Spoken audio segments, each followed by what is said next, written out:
Hey everybody, I bet you thought that I was dead, didn't you? Well, some of my friends didn't, but I bet you all thought, oh no, where is he? It's been 3 weeks, almost a month.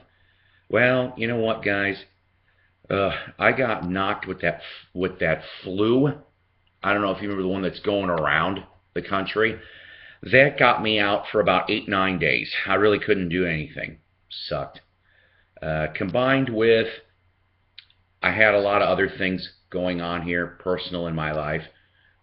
So I knew that when I came back here in this lovely Psycho's Platters YouTube episode form, that hopefully I would have at least enough for a couple episodes, and I do.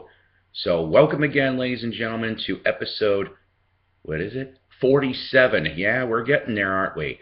We are getting there. Episode 47 of the slowly steamrolling, responsive Psycho's Platters. Yes, that's right. So I missed you guys. I did. I see I'm up to 85 subscribers. I thank all my 85 subscribers. Let's keep going on this, though, okay? I would like to see 100 by the end of February. Seriously, that's what I would like. I have been on YouTube since 11. I figured this out. Psycho's Platters has been on since, oh, what was it? Late 12, early 13. That's when I started this. So going on almost a year we've been doing this. All right? Maybe slightly more than that. So guess what? I'd like to see a couple more subscribers at least. So tell your friends, tell your enemies, tell your frenemies about this goofy guy here in Northwest Arkansas. Psycho's Platters is a good show, which always strives to be better. So, okay. I think I'm going to end up doing, this is going to be a nice little surprise for you. Ronnie Dark isn't the only one that's got surprises. I'm going to do an extra surprise for you guys. I'm going to probably do back-to-back episodes, literally today. So that'll be kind of cool. All right, this one here, a little bit of a mix. What do we want to go to first? How about it's been a little while since I found the very strange beast of the 90s that I have talked about before, the late 80s to mid 90s of K-singles. I found a couple K-singles for a quarter a piece this time. Nothing too much, but the point is that I still never saw them before. Meatloaf's Rock and Roll Dreams Come Through. Some of the covers on these things, on these K-singles, are actually pretty cool. Whoever drew these, whoever drew these, it's actually pretty neat. I really wish they would have made these in 45s because the picture sleeves would just be stunning. They really, really would. This, of course, being from the Back Out of Hell Doso album. That's right. Now, I'm probably going to piss off a few Meatloaf fans. This was, in my opinion, the last good album, and Steinman was involved. Jim Steinman, if you don't know who that is, that was Meat's partner, his writing partner. Steinman was the brains behind it all, really. Okay, there was always like this back and forth. I don't want to say rivalry. It seemed like, sponsored by Rudolph. There always just seemed to be some type of give and take emotionally with these two. They tried, this they thought was kind of funny, but not funny. Most of you Meatloaf fans and probably some of you rock and roll fans know that Meat did do a Bat Out of Hell 3.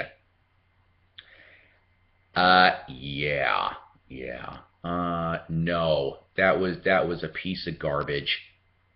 Steinman wasn't even on it. That was half of it. If I remember correctly, though, I think, yes, Steinman was very pissed about that Meat tried that trick. And ever since then, let's see, I think he did Stay Cool Teddy Bear was one after that. That one had one or two good songs on that one, I'll admit. And then he just got done doing one, I think it was last year. I remember seeing him on The Tonight Show. I think it was called Hell in a Handbasket or something. It wasn't good. I didn't like it.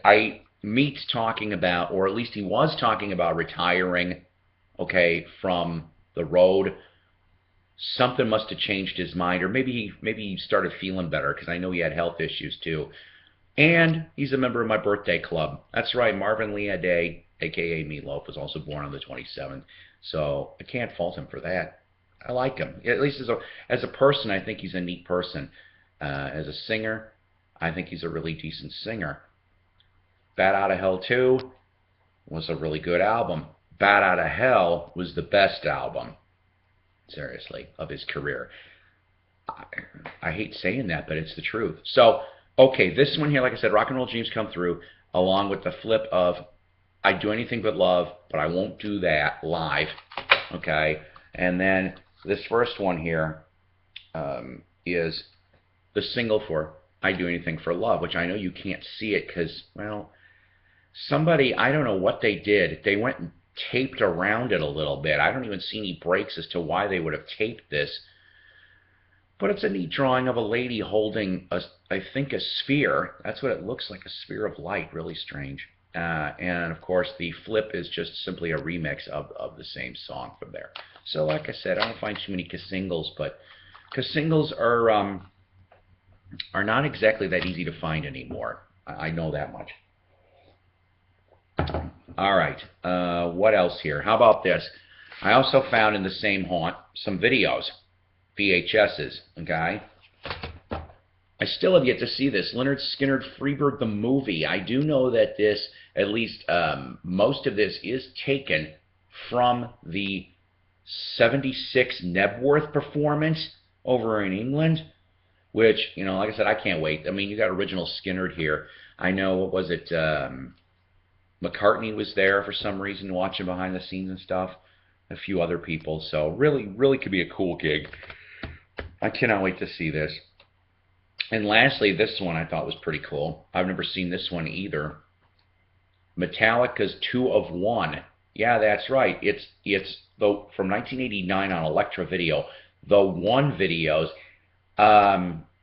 This is kind of funny. It's got an introduction that's almost 6 minutes long.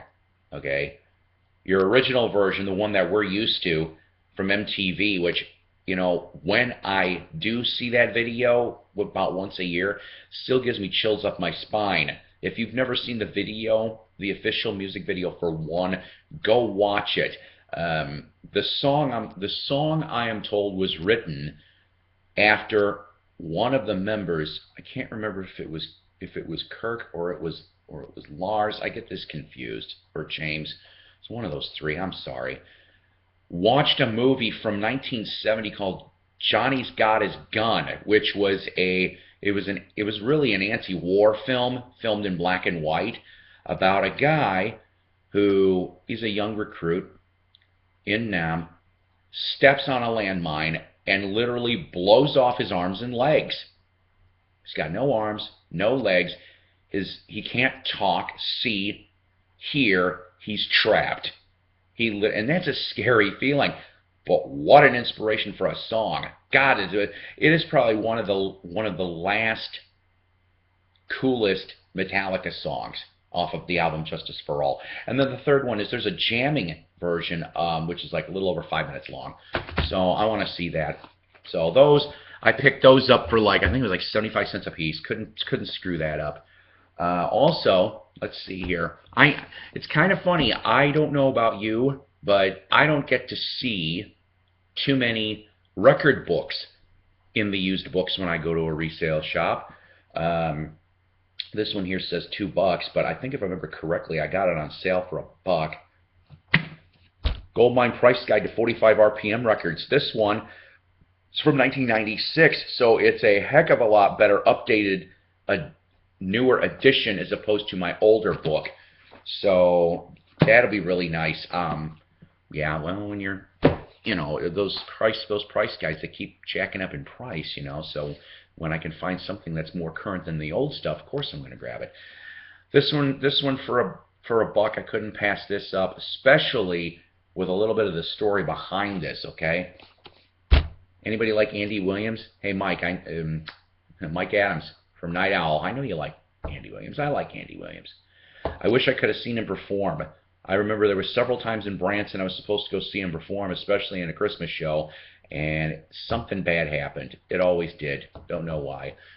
But from 2009, he put out a book called Moon River and Me. Really good read, actually. I'm telling you.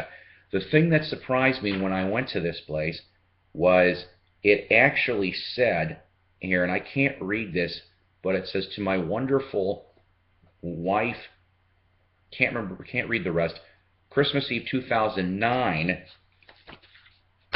but it's signed by Andy Williams, and it is. It goes through the page. It goes through the page on it. And here's the story about that. Right around the time he put this book out, okay, I remember this. It was like November, December of '09, and he did 2 book signings in the Branson area in his Moon River Theater. Chances are it must have been one of those 2 book signings that, nicely enough, this guy went and got it signed for his missus. So I have myself a real Andy Williams, and that's cool. Okay, now down to the vinyl. All right, I found a smattering. The last 4 to 6 weeks has been really light, as opposed to Doug Fields, my buddy, who always keeps finding things. I caramba, Doug. I don't know. It's like your magic. I don't know how you do it. But anywho, I didn't have a decent copy of this. Little River Band's Sleep Catcher. Okay, classic Little River Band. You got Reminiscing, Light of Day, Fall from Paradise, Lady, one of my favorite cool songs. And on the Harvest label, really, really cool. I always like this label. This one here has got maybe some light scuffs. Other than that, really good stuff. Let's see. I love Head East, but I did not have this one. Get Yourself Up from 1979, if I remember correctly. It still has your standard Head East lineup here on A&M Records. This just needs to be cleaned up a little bit. I'd say about near mint for that one. I found a nice copy of this. Tom Jones, Green Green Grass, A Home. I like his voice. I do. There's extra reason why I bought Tom. I wouldn't buy his later stuff. Of course, on Parrot, this thing here is in very great shape. Actually, I would probably say near mint on this Tom one. For Tom, though, he ended up having some of the best English session musicians to play on his, at least the first, I want to say first 2-3 albums. On the one I just showed you, Jimmy Page from Zeppelin is in there somewhere. I know he is. He was on some sessions. I want to say John Paul Jones, later, of course, from Zeppelin, was on a session or 2 also, either arranging or doing some bass work. I did not. I mean, I have come across copies of this particular album, but they've always been beat up. Not this time. Asia from Steely Dan. I love this album. This here has the whole, pretty much the whole story from the band. They explain every song. Of course, this one here, Black Cow. I love that song. Asia, Deacon Blues, Peg, Josie. Great stuff from '77. This would be the second to the end at that time for Steely Dan. Their last album in 1980 was, what was it? Anyone? Who said Gaucho? That's right. That's right. Anyways, there's your label for your ABC at the time. It actually is a note. It is a note head, and it says ABC in the middle of the note head. Now, let's see here. Who's on this thing along with Steely Dan? Let's see. Paul Griffin from Bread, Tom Scott. Of course, Michael McDonald was a occasional accomplice on some of the Steely Dan recordings. Larry Carlton, who also was a jazz guitar player. Tim Schmidt sings background on Home at Last. Michael McDonald is singing on Peg, I Got the News. Let's see here. Jim Keltner, of course, drummer extraordinaire, along with Tim Schmidt, also singing background on Josie.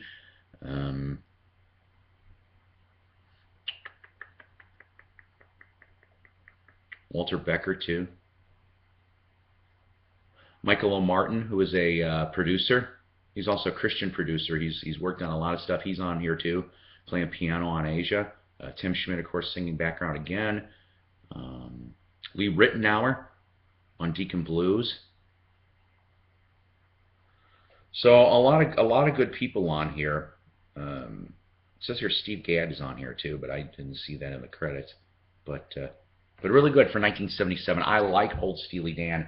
I remember when they tried to come back, and I think it was the mid '90s. Now I have to confess I have not heard anything from that new reincarnation, but I did hear. I think they're talking about making one more album, and I hope so, because I don't know. You can't go wrong with any Steely Dan.